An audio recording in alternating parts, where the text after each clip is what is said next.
Let's see, what else have we done? I've hooked up my Thumb Research Lab again. Um, I've done some expanding on it. I've had my character got wiped out, so all my Thumb Research, all my pages of age pages and everything were all disappeared. I expanded the Thumb Research Lab. We had a player who was doing some inappropriate behavior and was banned, or he quit actually. He crashed the server severely, and when we removed his blocks that were causing the crash, server side, which took the server host 2 days to do, he went psycho and quit. So I I absconded with his wall of jars. I'm researching. I was researching Thaumcraft yesterday. Again, I got about 2/3 the way through the book, or about a third of the way through the book. I mean, um, and I personally, there's like two or three things in Thaumcraft I like. Rest sucks. Sorry, sorry, Thaumcraft. Don't like it. You're a waste of resources, waste of time. Um, the only thing I like about Thaumcraft is the golems that are used for harvesting the ore berries, and that's all they're good for. Because if you use them on a standard farm, they're too slow. You need two guys to do the work of one machine. Waste of resources to do that much research for something you're only going to use partially. We're getting close to our max limit, even with all the cutting I'm going to be doing. So somebody went and planted a portal and let all my animals out of their cage, and really pissed me off. If I find out who it was, I'm going to seriously have words with them. Something else I'm working on here. Um, this was what was called a dark node.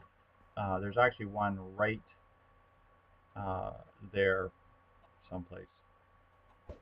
Um, I haven't found a way to move it yet. I'm working on that. That's part of why I'm doing the Thumb Research. The other thing I've done here is I've set up some rails.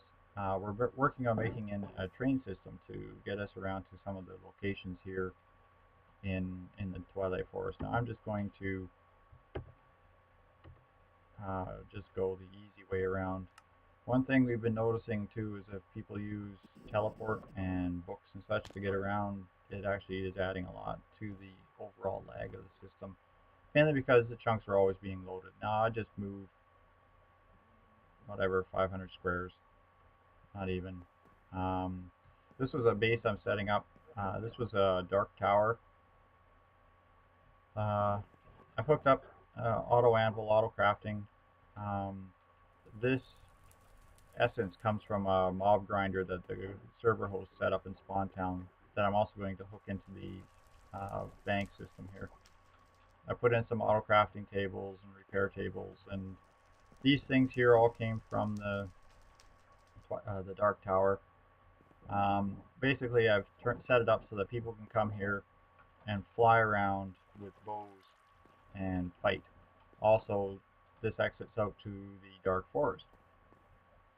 This one is pretty much finished. Like this whole setup here is pretty much finished.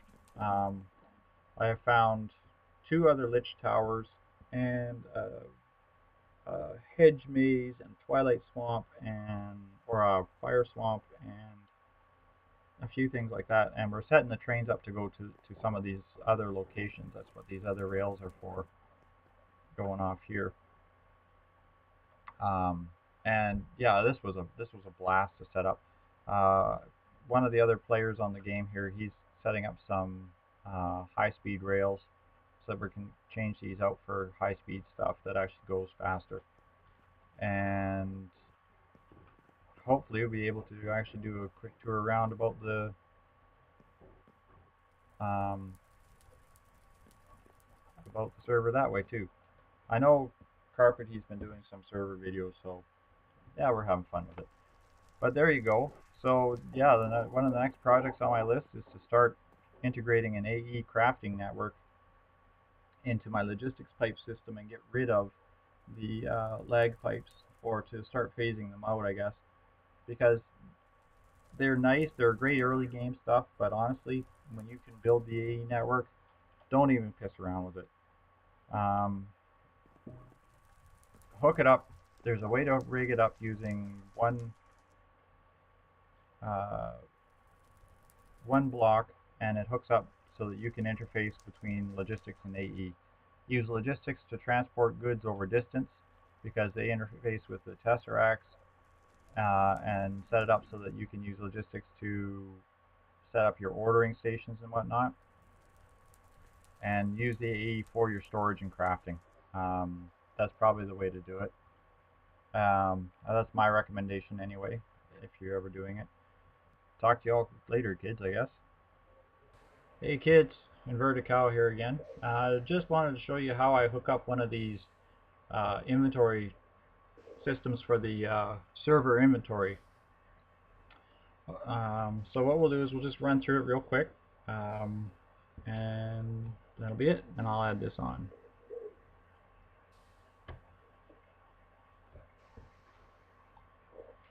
Okay, I've made everything up in advance because you don't want to see me how to make tesseracts and all the other stuff. So we're going to start. This is my main inventory. You recognize the base here. So we're going to throw an item tesseract on a basic logistics pipe.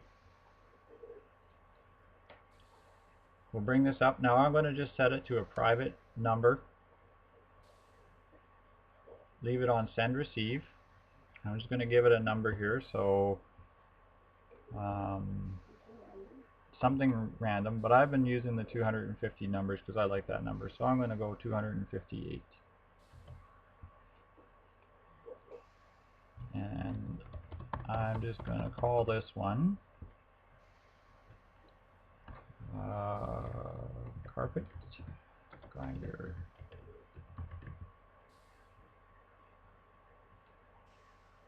We're going to save this frequency. Select this frequency. And there we go. Now I'm just going to zip into the grinder in Spawn Town, and we'll set the other half of this up. So that's the one half. Now that's plugged into the main system. Okay kids, here we are. This is inside the mob grinder we have in Spawn Town. As you can see, there are occupants in the grinder. For some reason they're not going where they're supposed to, and so they're running around back here having fun. This is the ME system that is currently set into the grinder. It's actually hooked up into nothing, but it's a separate isolated system. Now the first thing we're going to do is take a ME interface, and we're going to plug this into the system. So I'm just going to ask this gentleman to move his freaking ass. Plump that right down beside the system. Now this should now be hooked into the ME system here.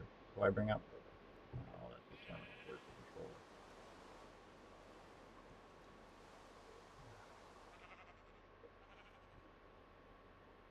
Bring up the controller, it now shows the ME interface showing here. Now you need the interface to connect between inventories.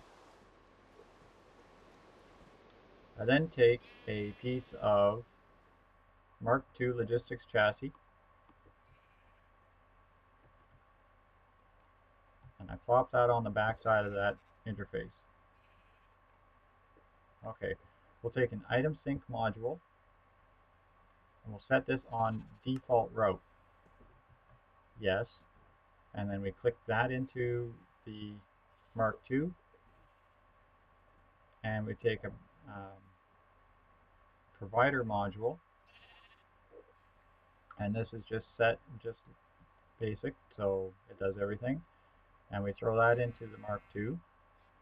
Then we take that,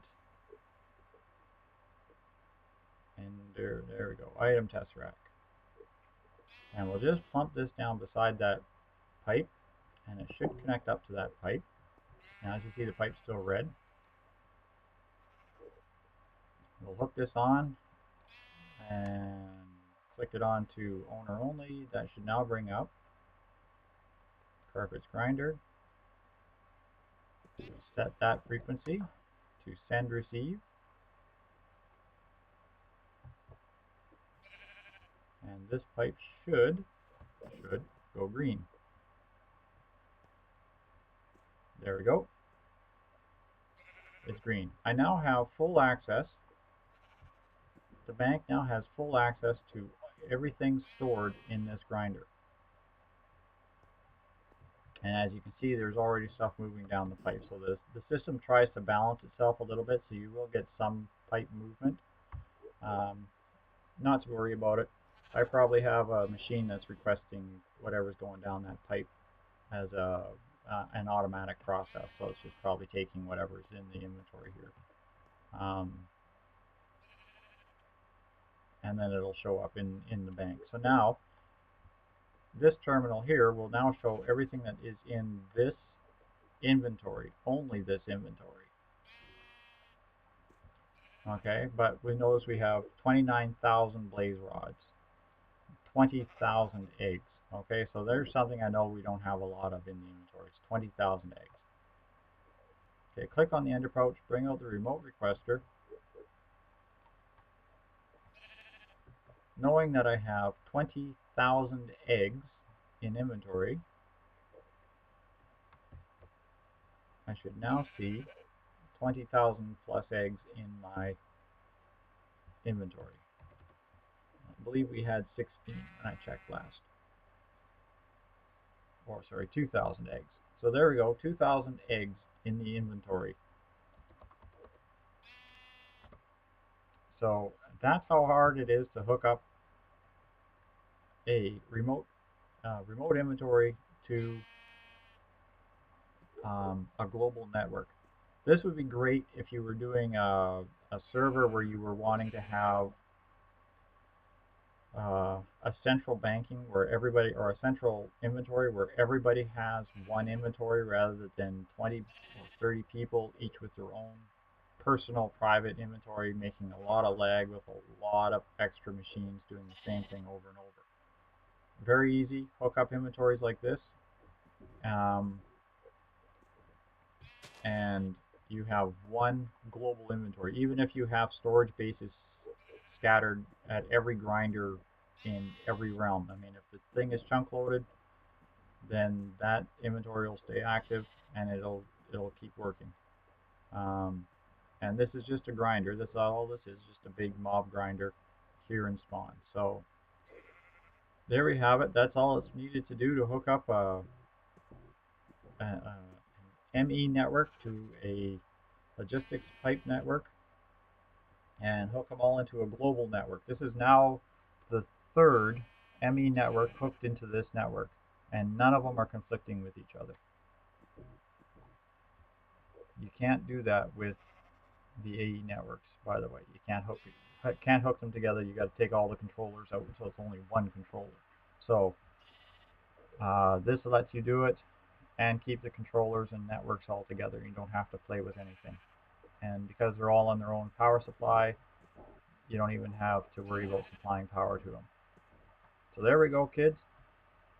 That's how to set up a server inventory, server-wide inventory. Talk to you all later.